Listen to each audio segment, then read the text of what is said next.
পেছনে দুটি ছবি আর সামনে এক ভদ্রলোকের কান্নার দৃশ্য। কোনো মতেই থামছেন না তিনি, অঝরেই কেঁদে যাচ্ছেন। কখনো কাঁদতে কাঁদতে মাথায় হাত দিচ্ছেন, তো আবার কখনো বারবার চোখ মুছছেন। ভিডিওর দাবি উঠছে আওয়ামী লীগকে নিষিদ্ধ করার। এমন পরিস্থিতিতে দলটির ভবিষ্যৎ নিয়ে নতুন বার্তা দিয়েছেন সোহেল তাজ। সামাজিক যোগাযোগ মাধ্যম থেকে মানুষের মুখে মুখে আওয়ামী লীগের দায়িত্ব নিচ্ছেন সোহেল তাজ। রাজনীতিতে ফিরছেন সোহেল তাজ, এমনকি বর্তমানে নেতৃত্ব শূন্য আওয়ামী লীগের দায়িত্ব নেবেন তিনি। আমাকে এখান থেকে সরাতে পারবেন, গ্রেফতার করে। এছাড়া আমি এই পদক থেকে যাচ্ছি। ইতিহাস রক্ষার দাবিতে এবার রাজপথে সোচ্চার সাবেক স্বরাষ্ট্র প্রতিমন্ত্রী।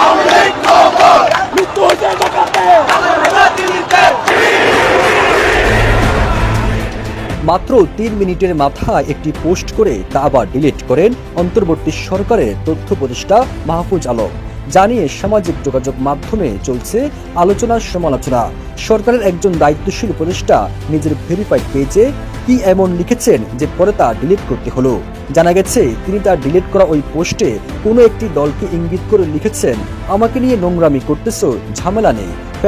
দর্শক মন্ডলী, আসসালামু আলাইকুম রহমতুল্লাহ। আশা করি সবাই ভালো এবং সুস্থ আছেন। স্বাগতম জানাচ্ছি আমাদের আরও একটি নতুন ভিডিওতে। সুপ্রিয় দর্শক মন্ডলী, ভিডিওর থাম্বনেল, টাইটেল ও ভিডিওর কিছু অংশ বিশেষ দেখে আপনারা ইতিমধ্যে জানা করতে পারছেন যে আজকের ভিডিওটি কতটা গুরুত্বপূর্ণ। সুপ্রিয় দর্শক মন্ডলী, ভিডিওর থাম্বনেল, টাইটেল ও ভিডিওর কিছু অংশ বিশেষ আপনারা ইতিমধ্যে দেখেছেন। সেই অংশ বিশেষগুলোর বিস্তারিত আলোচনা দেখলে আপনারা রীতিমতো অবাক হয়ে যাবেন। আসুন আমরা সেই অংশবিশেষগুলোর বিস্তারিত আলোচনা দেখে আসি। তার আগে আপনাদের প্রতি ছোট্ট একটা রিকোয়েস্ট, যারা আমার চ্যানেলে নতুন, চ্যানেলটি সাবস্ক্রাইব করে লাইক কমেন্ট শেয়ার করে সাথে থাকুন। আসুন কথা না বাড়িয়ে সেই সম্পূর্ণ ভিডিওটা দেখে আসি। দাবি উঠছে আওয়ামী লীগকে নিষিদ্ধ করার। এমন পরিস্থিতিতে দলটির ভবিষ্যৎ নিয়ে নতুন বার্তা দিয়েছেন সোহেল তাজ। সামাজিক যোগাযোগ মাধ্যম থেকে মানুষের মুখে মুখে আওয়ামী লীগের দায়িত্ব নিচ্ছেন সোহেল তাজ। রাজনীতিতে ফিরছেন সোহেল তাজ, এমনকি বর্তমানে নেতৃত্ব শূন্য আওয়ামী লীগের দায়িত্ব নেবেন তিনি। আমাকে এখান থেকে সরাতে পারবেন, গ্রেফতার করে। এছাড়া আমি এই পদক থেকে যাচ্ছি। ইতিহাস রক্ষার দাবিতে এবার রাজপথে সোচ্চার সাবেক স্বরাষ্ট্র প্রতিমন্ত্রী সোহেল তাজ। আওয়ামী লীগ একটি বড় রাজনৈতিক দল। আমি ওনাদেরকে আশা দিচ্ছি, কথা দিচ্ছি যে আপনারা দল গুছিয়ে নেন। ইতিহাসকে মুছে ফেলার তীব্র ষড়যন্ত্র চলছে। এদেরকে খুব দ্রুতই রুখে দিতে হবে, তা না হলে বাংলাদেশের ইতিহাসের পাতায় মুক্তিযুদ্ধ বলে কিছুই থাকবে না। এবার এমনটাই মন্তব্য করেছেন বাংলাদেশের প্রথম প্রধানমন্ত্রী তাজউদ্দিন আহমেদের পুত্র সোহেল তাজ। তবে কি আওয়ামী লীগের হাল ধরবেন তিনি? সম্প্রতি আওয়ামী লীগ চিরতরে নিষিদ্ধের দাবি ওঠায় বেশ নড়ে চড়ে বসেছেন বিভিন্ন রাজনৈতিকবিদরা। কেননা ৭১-এর ঐতিহাসিক দলকে নিষিদ্ধ করতে চায় না তারা। সোহেল তাজ বলেন, আমার রক্তে আওয়ামী লীগ, আমি দলে দুঃসময়ে বসে থাকতে পারি না। সময় আমাদের সকল নেতাকর্মীদের উপর অত্যাচার, নির্যাতন, মামলা, হত্যাকাণ্ড, এই সকল কিছু মোকাবেলা করেছিলাম রাজপথে থেকে। ঠিক সেভাবে আবার যদি প্রয়োজন হয় আমি রাজপথে থাকবো, গণতন্ত্রের জন্য, আওয়ামী লীগের জন্য, বাংলাদেশের জন্য। 1 ডিগ্রি ঘুরে গেছে। ট্রাইব্যুনালে জামাতের বিচার করার চেষ্টা। একটু চিন্তা করেন, এই যে আওয়ামী লীগের বিচার হবে না ট্রাইব্যুনালে, একই সাথে জামাত ইসলামের বিচার হবে। সেই চেষ্টা, সেই প্রক্রিয়া, এবং এটা নিয়ে সরকারকে প্রশ্ন করা হচ্ছে। সরকারের কাছে অনেকে গেছে জামাতের বিচার করতে হবে। জামাত শিবিরের লোকজনকে বলবো, প্লিজ আমার এই আলোচনাটা ব্যাপকভাবে শেয়ার করে সব জামাত শিবিরকে শোনার সুযোগ করে দিন। তারা একটু জানুক, সচেতন হোক কি করণীয়, কি ঘটতে যাচ্ছে। অনেকে কল্পনাও করতে পারেনি, অকল্পনীয় ঘটনা যে হাসিনা পালানোর পর যে হাসিনা জামাত নেতাদের ফাঁসি দিয়েছে, কিন্তু সংগঠন হিসাবে জামাতের বিচার করার উদ্যোগ হাসিনাও নেয়নি। সেই কাজ এখন ডক্টর ইউনূস সরকারের মাধ্যমে করাতে চাচ্ছে একটা অংশ। কারা করাতে চাচ্ছে আমি আসছি সেদিকে, নেপথ্যে কারা। অবাক হচ্ছেন না যে হাসিনা পালানোর পর এই যে আওয়ামী লীগ নিষিদ্ধের পর আওয়ামী লীগের বিচার করার, সংগঠনে বিচার করার যে আইন যুক্ত হলো, এটা কিন্তু আনিসুল হক করবে বলেও শেষ পর্যন্ত করেনি। এখন করেছে আওয়ামী লীগের বিচারের জন্য, কিন্তু একই সাথে জামাতের বিচার করতে চায়। এবং সাবেক শিবিরের লোকজন বলছে যে হ্যাঁ, যদি স্বচ্ছ প্রক্রিয়ায় জামাতের বিচার হয় তাহলে আমরা তাতে একমত পোষণ করব। কেন হবে না? আওয়ামী লীগ গণহত্যা চালিয়েছে, তার বিচার যদি হতে পারে, সাবেক শিবিরের লোকজন বলছে, আরো অনেকে বলছে, আমি আসছি সেদিকে। তাহলে 1971 সালে জামাত ইসলামী গণহত্যার সহযোগী ছিল, গণহত্যা চালিয়েছে, তাদের বিচার কেন হবে না? সংগঠন হিসাবে জামাতের বিচার হতে হবে। এর মানে হাসিনা জামাত নেতাদের ব্যক্তি হিসাবে বিচার করে গেছে। এখন ডক্টর ইউনূস সরকারের মাধ্যমে সংগঠন হিসাবে জামাতের বিচার করাতে চায়। 360 ডিগ্রি ঘুরে গেছে না দর্শক?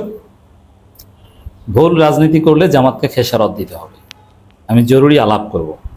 দর্শক, আমি প্রথমে কিছু বক্তব্য শোনাই আপনাদেরকে। দল হিসাবে জামাতের বিচার নিয়ে কি ভাবছে বিভিন্ন দল, তাহলে বুঝবেন যে কারা নেপথ্যে। মনিরা শারমিন, যুগ্ম আহ্বায়ক এনসিপির বক্তব্য শুনেন। তিনি বলছেন, আমার দলের অবস্থান আমি জানি না, তবে আমার ব্যক্তিগত মত হলো জামাতকেও বিচারের আওতায় আনা উচিত। বুঝতে পারছেন? এনসিপির অনেক নেতা এটা শেয়ার দিচ্ছে, তারা লিখছে হ্যাঁ এটা ঠিক, জামাতকে বিচারের আওতায় আনা উচিত। এবং যারা এখন শেয়ার দিচ্ছে তাদের একটা বড় অংশ সাবেক শিবির। তাহলে নেপথ্যে কারা? এনসিপির অনেক নেতা। ক্লিয়ার, এনসিপি গঠিত হয়েছে কার টাকায়, কার সহযোগিতায়? জামাত শিবিরের। সেই জামাত শিবিরের সহায়তা পেয়ে যারা বড় হয়েছে, ফুটে উঠেছে, তারা এখন জামাতের বিচার চাইছে ট্রাইব্যুনালে আওয়ামী লীগের সাথে। ওকে, এরপরে সাইফুল হক, সাধারণ সম্পাদক বিপ্লবী ওয়ার্কার্স পার্টি, তিনি কি বলেছেন দেখেন। জামাতের বিরুদ্ধে মুক্তিযুদ্ধের সময় যে গণহত্যার অভিযোগ, সেটা তো এখনো বিচারের আওতায় আসেনি। মানে হাসিনা করেনি, কিন্তু ভাই এখন করুন। এটা তো গত 52-54 বছর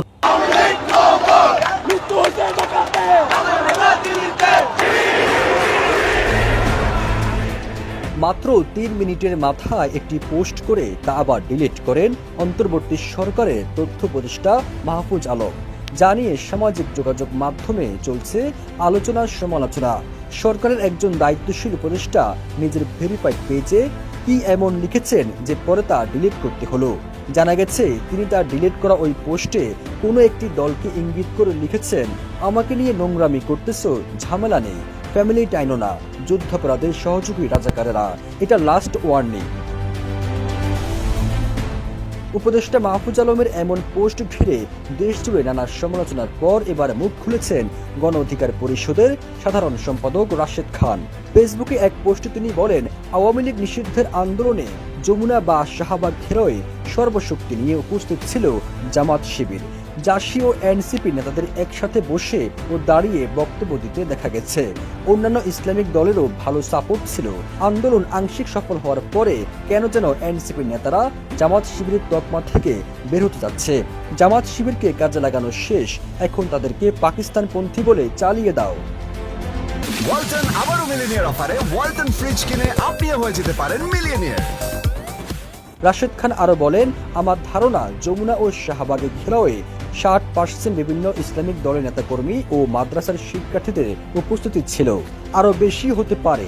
মূলত তারা উপস্থিত না হলে আন্দোলনটা জমতো না।